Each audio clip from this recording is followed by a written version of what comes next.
in hell. One Last Ride. I'm Rebecca Lieb. I'm Jason Horton. And this is Ghost Town.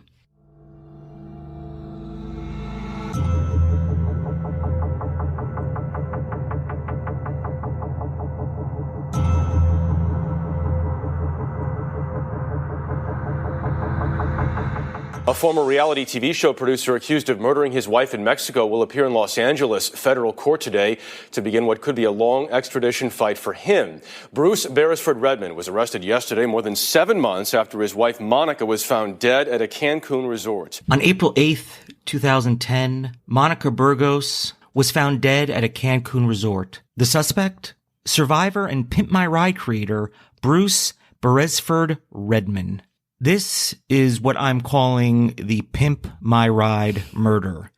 The reason I'm calling it this is because we actually got this from a listener. Oh, yeah? Ash sent in a message. He's like, I don't know if you've done this one. And I was like, we have not done this one. I was like, yeah, let's do this one. It, checks a couple different boxes. Yeah, we love one that has a TV jumping off point. Little reality TV. 90s, 2000s. Yeah. And it's just something I've never heard of before. Familiar with Survivor, familiar with Pimp My Ride, was the dark side to every reality show in some way, whether we know it or not, right? Absolutely. We have hit some things, but I can imagine with all of the processes that go into creating a show and all the people involved, it's a cast of hundreds at least. There's got to be something in there. And you rooted around and found it for us, Ash. So thanks, Ash, for that. And I know people send us suggestions all the time, and they're all great. Mm-hmm. Sometimes it's a matter of, can we find enough information? Yeah. And then sometimes this is really resonating with me. Mm-hmm. At the time I'm seeing the message, or we're seeing the message. Yeah. We have a whole list, and we take all of your suggestions. Sometimes, it's like the right time and place. While you might not be familiar with the name Bruce Beresford-Redman, there's a good chance you're familiar with some of his work. Bruce was a reality TV producer who was the co-creator and executive producer of Pimp My Ride, MTV, taking cars and turning hoopties, buckets, and turning them into pimped out rides. That's right. This is one of the slates of MTV programming at this era I watched all the time. Like, it was Real World, I think The Challenge had just started, or Road Rules. Cribs was popular. Yeah. Taking things that were not great and making them not just, here's a better version of it. Let's go above and beyond. And I feel like it's a little bit akin to house flipping shows. Totally. That's what I was going to say. I think it's the first makeover show that I ever watched. Also with Pimp My Ride, it historically, with hindsight and information now, was known for faking a lot of what it did. Sure. And as somebody, I love to criticize reality TV. Mm-hmm. Sometimes I like it's interesting and it's culturally relevant, and reality TV takes things and people that don't have to go through the same gatekeepers that normally Hollywood would have to go through. Is your family, are you related to Francis Ford Coppola? Are you super hot? Are you super talented? Are you both? Or any of those things? You don't need to have any of that. And shows like this and a lot of reality TV is show different walks of life, different parts of the world, for better or for worse. I don't want to knock it. And was Pimp My Ride, do they fake a lot of what they did? So what? Of course. It's disingenuous, but did you get entertained at the end? Well, that's the thing. Like, is it disingenuous if you've been entertained? That is the show's main purpose. I just think this Pimp My Ride is noteworthy for having the car they would actually take a car that was like, it was a little rundown, but they made it worse. They would actively produce it. Whatever, sand down the paint and just leave it. Replace quarter panels with different colored quarter panels. Anything to make it like really bad. So when you made it that much better, maybe it's if you're doing a weight loss thing and you purposely gained a lot of weight right before weigh-in, and then you're going to lose that much more weight because you front-loaded yourself with whatever. It's a little bit like that. And then how much time was actually spent working on the car? They're like 3 days later, and it was more like 7 months later. Oh, so it was things like that. Yeah. And Survivor, we all know it's probably one of the most iconic reality shows. It's one of the oldest, too. One of the oldest. It's on season 41 right now. I know that because I watch it. I'm sorry. I've never watched a full episode of Survivor. I've seen it, obviously, in clip shows and culturally, I've seen it, but I've never watched a full episode. I think maybe season 1, I saw part of one episode, but it's just one of those things that I never watched. And am I better or worse off for it? Who knows? Better. No, better. Definitely better. But these accolades aren't what Bruce is known for, especially as of 2015. He was convicted of murdering his wife, Monica Burgos, after her body was discovered while the family was on vacation in Cancun years earlier. Oh, God. So a little about Bruce. He's from my home state of New Jersey. Makes sense.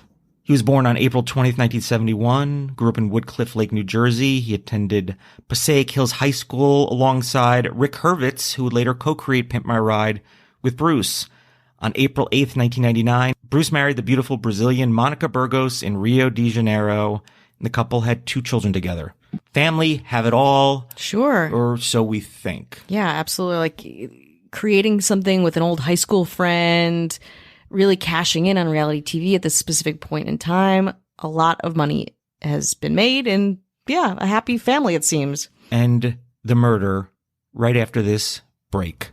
I want to tell you about a podcast I've been obsessed with lately called What Was That Like? Some of the episodes are Dan was mauled by a grizzly bear, Diana survived a plane crash, or Danny found a baby in the subway. And these stories aren't the podcast host talking about what happened. Each episode features the guests themselves, the people who actually experienced the situation, telling the story of what happened firsthand. And many of the stories include the actual 911 call. And What Was That Like covers a wide variety of topics. A lot of them are really dark and true crime related, but some of them are more lighthearted. For example, the man who talks about winning over $100,000 on Wheel of Fortune, or the lady who once sent a text message to the wrong number and 3 years later, they got married. The episode I just listened to was called Monica Discovered the Family Secret. And as someone who was waiting for one of those 23andMe results, it was particularly intense. So check out What Was That Like? What Was That Like can be found on any podcast app, including Spotify, or go right to the website, whatwasthatlike.com. Whitney and I met through our husbands who were childhood friends, but quickly bonded in several aspects. We realized that we had many commonalities, both boy moms, both loved wine, and both intrigued by true crime. Early on in our friendship, we also learned that our histories allotted us to have differing opinions that creates a healthy conversation. Not only do we love listening to the cases that baffle our minds, but we are advocates for those that crimes were committed against. Victims do not get a chance to tell their story, but we can. We bring awareness and fight for justice for those that cannot fight themselves. Melissa and I spend hours weekly going through newspaper articles, past interviews, news reports, and anything that we can bring to listeners for a complete journey. Our mission is to create awareness in the only way we know how. We say something because we will be there. No matter where, no matter who. Good morning, Sodomites! It's me, your host, Zach Newey Towers, comedian and unofficial sexpert you may have seen on Netflix, Comedy Central, or Grindr. Because let's be honest, I'm on that app saturating the cloud with semi-tasteful nudes. Good Morning, Sodomites is a weekly hour-long podcast where I do a deep dive on my guest's sexual journey. That's right, you're going to hear things like how Dan Savage lost his virginity, Bob the Drag Queen's craziest Craigslist hookup, the weirdest thing Margaret Cho ever found in her butt, and so much more. So pause whatever brilliant show you're listening to right now and go subscribe for free to Good Morning Sodomites wherever you get your podcasts. One more time, that's Good Morning Sodomites with Zach Newey Towers. Hi, hello, how are you? Hello. How are you doing? Are you well? We're checking in. This is it. You should know by now. New people, this is the check-in. Mm-hmm. Roll call. Old people, let people know what the new people are doing. Yeah. This is the check-in. This is the your buddy system. If you're just like, I don't have time to center myself, we're making it for you. Yeah, we've created this time and space for you to do the thing that we're asking you to do for your mental health. Please? How many times a week does someone say, hey, how are you doing? Whoa. Have you checked in with yourself? Maybe none. Some people have none. That's true. I have none. None, but you're creating it for others. It's a beautiful thing, Jason. Maybe somebody can do it for me. Maybe there's another podcast out there in another universe that I can listen to, and they can be like, "Why don't you check in?" I'll be like, "Nah, rather just hide it and ignore it." We want to say hello to anyone who's listening. Anyone who supports the podcast, shares it, spreads the good word. Spread it, please. Spread it like wildfire. Yeah. Let it rise up from the ashes. And then into more fire? Yeah, and then more ashes? I don't know. It's not like a phoenix. I know that. We want to thank all our patrons. Absolutely. Thank you. Without you, we're nothing. Less than nothing. Dirt. Yeah. Garbage. No, that's an insult to dirt. Yeah, it's true. It's true. So we want to thank our patrons. Thank you for the support. Thank you for keeping the lights on. And now, the government. Everyone's favorite part. Absolutely. Talking government. Oh, hell yeah. I don't know. How about the mayors? Let's do it. Front and center. James Harrington. Hello. Ashley Matson. Hello. David Bull. Hello. Dara Rosenzweig. Hello. Pat Joselle. Hello. And our governor. Not govern or. Governand. Governand. And so much more. Avian Noble. If you want bonus episodes, new one should be out right now. It's a little haunty. Got a little haunty for you. A little nice little haunty. Found a little haunty I liked, and I was like, this is going to the Patreon. Straight to the bonies. Early access. None of this chit chat. You could, if you were like, I'd like to listen to a lot of these older episodes, but I don't want to hear what you guys have to say. It's not interesting. That's fair. We get it. Definitely. You could go and have access to all the early episodes. Save yourself plenty of time. Time is money. Money is profit. Cryptocurrency. Oh! Buy yourself a Bitcoin. Oh, God. Buy us a Bitcoin. We're losing followers by the second. You can go to patreon.com/ghosttownpod. And now let's go back to Cancun, and we wish it was under better circumstances. In April 2010, Bruce and Monica, along with the kids, were on vacation in Cancun, Mexico. On April 8th, Monica's naked and beaten body was found dumped in a sewer near the Moon Palace Resort, the same resort that the family had been staying at. Monica had been strangled to death and found on what should have been celebrated as her 42nd birthday. Bruce was detained and questioned that same day by police, who were treating him as a person of interest in the case. Naturally, standard. No one should be like, what, why, who, especially Bruce. He was released the same day, as long as he agreed not to leave Mexico while the investigation was underway. The Mexican authorities kept Bruce's passport to keep him from leaving, but he decided he wasn't going to stick around. Oh, that's a good red flag, I would say. Maybe it's a coincidence. Yeah, I'll just leave and take a train to L.A. Oh. You didn't mean not go to L.A., right? Right? When you took my passport, the highest form of ID, you didn't mean I should flee. And he had used his driver's license instead of his passport, and he just made his way out. And I'm sure he's somebody of means. I don't know what it takes to convince people. I don't think he was under any formal. It was just like, hey, listen, this is an investigation. Just, we're going to put our trust in you that you wouldn't want to leave. Wouldn't you want to know what happened to the mother of your two kids? Yeah. Oh, God. Mexican authorities issued a warrant for Bruce's arrest on May 31st, 2010, in connection to Monica's murder, and Mexican prosecutors began the extradition process to get him back into Mexico to stand trial. Bruce was arrested on November 16th, 2010. Some time passed. It took him a bit to catch up with him. You could just hopscotch back and forth. I guess when you're in America, how quickly can they extradite you? Yeah, I guess. Maybe if you're somebody who I have a bunch of lawyers on retainer, can they tie things up? And I'm sure they're probably planning things out. Things take time, but it's relatively quick. It should be, you think it'd be right away, but November. U.S. Magistrate Jacqueline Trulzian made the decision in 2011 that Bruce should be extradited back to Mexico, as there was enough evidence, even though it was circumstantial, to show that he potentially murdered his wife. Okay. I like it's that. what makes the most sense. He didn't leave a note. He didn't just say, P.S., I was here. Yeah. We've covered so many of these cases where it's like Occam's razor. In most cases, I will say. Obviously, there are exceptions to this rule, lots of different scenarios, but it just makes sense. He probably would have been better off hanging around. Yeah. Especially if there's no circumstantial evidence, you're better off just being there and being like, yeah, I want Totally. You know what I mean? I don't know what happened. Nothing looks guiltier than leaving when you should be staying. The possible motives that had been looked at were collecting insurance money, wanting sole custody of the children, and carrying on with an affair he's having. Oh. I'm going to start with the third and work backwards. Okay. Because he probably was like, I need someone to babysit these kids while I'm having the affair. Exactly. And wouldn't his wife be a good babysitter in that case? God. So it's probably that and working backwards. On February 8th, 2012, Bruce was extradited to Mexico. A judge deemed there was enough evidence to show that Bruce murdered his wife, and he was ordered to remain in custody pending his trial. On March 12th, 2015, Bruce Beresford-Redman was found guilty of murdering his wife and sentenced to 12 years in prison.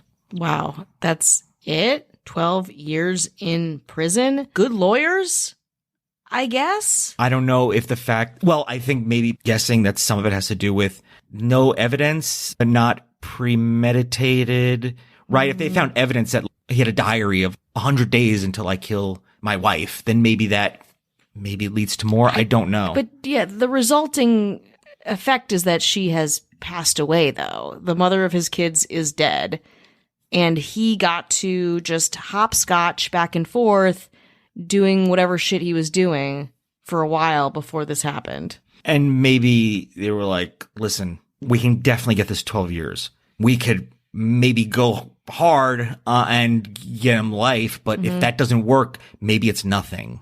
I don't know. Yeah. God. Luckily, it wasn't marijuana. He'd still be there today. Spoiler alert, not in jail right now. Oh, so. You don't think? You don't say. This man is not in jail anymore. He was sentenced to 12 years in prison. He appealed, but the prosecution also didn't write off the chance appealing themselves as they found the sentence far too lenient. Yes. I agree with that. Bruce made a video diary. Oh, good. Or a vlog, maybe. Oh, interesting. A reality TV producer turns the camera on himself. During his time in prison, and claimed that the evidence used to convict him was contaminated while in police custody, and minuscule amounts of blood found in the hotel room that they were staying didn't even belong to Monica, according to DNA analysis. Now, does that mean there was somebody else doing the murder, or did you? He's like, I killed somebody totally different. That's what that blood's from. It wasn't her. Yeah, the old making a murderer clause. Bruce was released in September of 2019, serving only 7.5 years out of a possible 12. Just look and see what people serve more than 7 years for. Oh, that hits me hard. It's like you're released right into the pandemic, which is something, but you're free. You get to be free after doing this, after performing this horrific, heinous crime. Your kids have lost their mother, and you get to live life as usual. Apparently, under Mexican law, a person is eligible for release after serving 60% of their sentence. He also spent a year in jail in LA before being sent to Mexico, so he qualified for early release, so add plus 1 year. And he was 48 at the time of his release, so he could still date 22-year-olds if he wants to. Oh, yeah. LA standards. Just get right back into it. Bruce's parents had held guardianship of his children since November of 2010, but he won the rights to partially terminate this in August 2020. There was no opposition from Juanita Beresford-Redman for Bruce's request to cancel her physical guardianship over the children, who are now 15 and 13. Yeah, I don't know. What? Yeah. Juanita is still the guardian of the children's estates and is in charge of the financial affairs. God, there has got to be just so much under the surface of this that is so disturbing. And what does it even mean that he gets partial custody?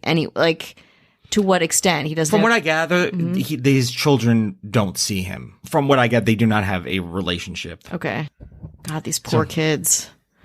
Bruce Beresford-Redman denies the allegations he killed his wife. He did an interview for 48 hours and said, "I've been accused of a horrible porn crime, and I'm innocent," he stated. "I did not kill Monica. Either Bruce has been wrongfully convicted, and he just spent a short amount of time behind bars.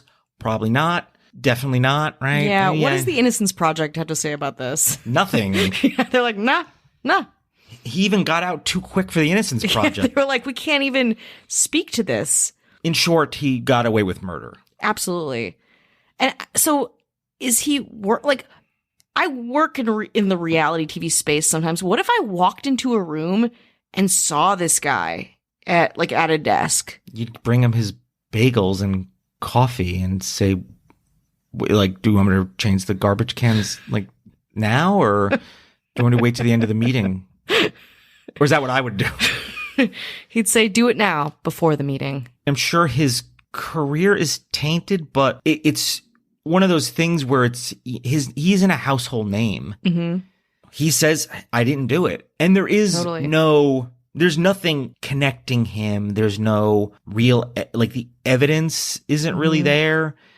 There's no footage. There's no video surveillance. There's no, they didn't find anything connected to it. But what better place than going on vacation? Mm-hmm. You're out of your element. You're away from your normal schedule. Mm-hmm. No one to be like, hey, normally Monica comes to whatever. Totally. Whatever, work or yoga or whatever at this time. And you're maybe in a state of, okay, this is a new environment. This is a new schedule. Maybe it's a relaxing state and a perfect time to do it. I don't know how, and I don't know if it was a thing where he was like, I'm planning on doing this, or I wasn't planning on doing this, but I thought about it a lot, or perhaps it was completely spontaneous. Yeah. Or but your kids, he didn't do it at all, according to him. But I feel like if you were truly innocent, if you were just like, you wouldn't be like, hey, yeah, I'll stick around. Anyway, I'm going to head over to the Playboy Mansion in LA. Not that he wasn't there, but you know what I mean? I'm not going to jaunt over to LA. You won't do that. He acts like he is guilty. You could maybe bring in people like, hey, listen, I want to bring in my own investigators. Maybe if you want to do that, he's like, hey, I want to bring in my own people that I trust, people that are close to me and my family to help use my means to facilitate this. No. Totally. I don't know what he thought the end game was. I'm going to go to LA. I don't have a passport and do what? Exactly. I'm sure mount a legal defense. I'm sure that's part of it. Yeah, I guess, but he just wanted to get the fuck out of there. That's what he wanted to do. He didn't want to be in a Mexican prison. Exactly. And his relationship that you've covered with his family thus far legally, what is on paper, speaks a lot to this situation too, like the interaction with his kids, his, ex-mother-in-law. It just really is a bad situation. There's also, and I don't have, this might be for a future episode, I believe there's other Pimp My Rides and like a franchise, maybe in England, and there's some strange stuff and maybe some murder stuff connected with Pimp My Ride even outside of this, and that might be... What? Yeah, so... The Pimp My Ride true crime trilogy?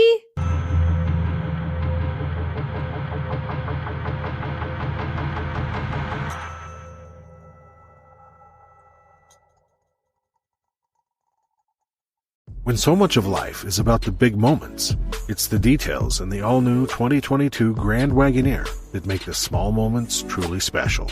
Take joy in American premium design and available technology, like the 23-speaker Macintosh reference entertainment system, and with seating for up to 8. No detail is overlooked, because it's the details that make every journey grand. The Grand Wagoneer. Grand adventures return. Wagoneer is a registered trademark of FCA US LLC.